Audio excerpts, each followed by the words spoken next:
this game has better combat than Devil May Cry, and yet some people have never even heard of it.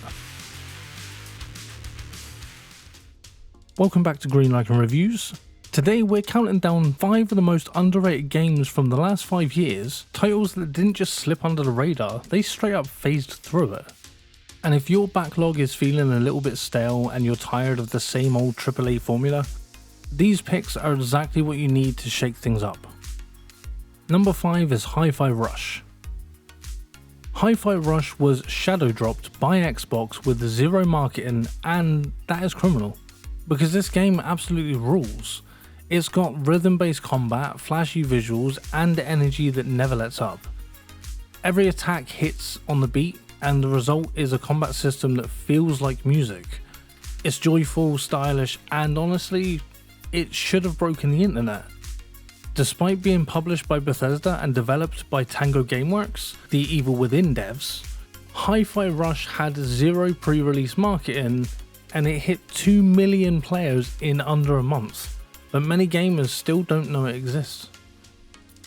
From rhythm and fun to creepy and cerebral, next up is a horror gem you probably haven't heard of, but you won't forget it once you play it. Signalis is a love letter to classic survival horror. Think Silent Hill meets PS1 graphics with a dark sci-fi twist. It's unsettling, thoughtful, and emotionally layered in ways that you wouldn't even expect. The puzzles, the atmosphere, and the storytelling?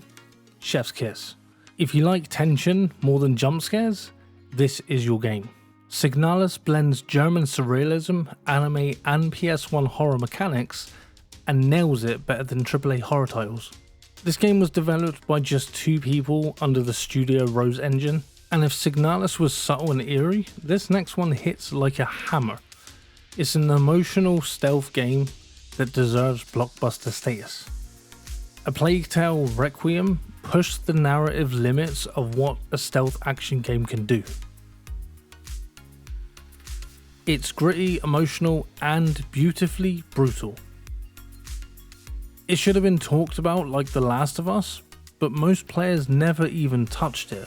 This game was nominated for Game of the Year at the Game Awards 2022, and yet still after 1 year it had only 3 million sales.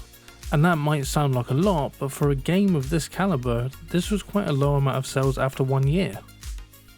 So even though the game is considered to be successful, it's still under a lot of people's radars, and a lot of people don't realise that A Plague Tale Innocence, the first game, actually has a sequel.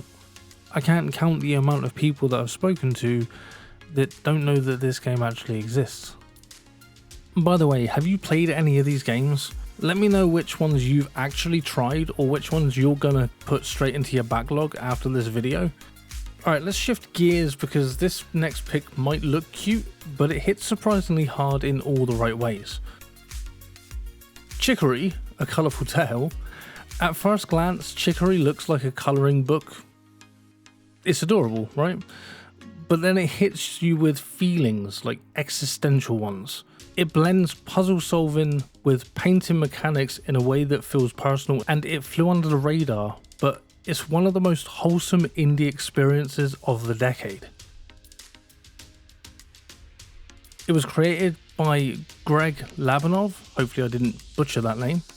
Chicory was nominated for Best Indie and Games for Impact at the Game Awards.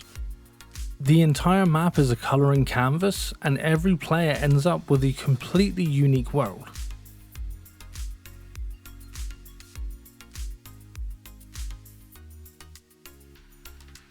And finally, we're at number 1, and trust me when I say it's not what you're expecting.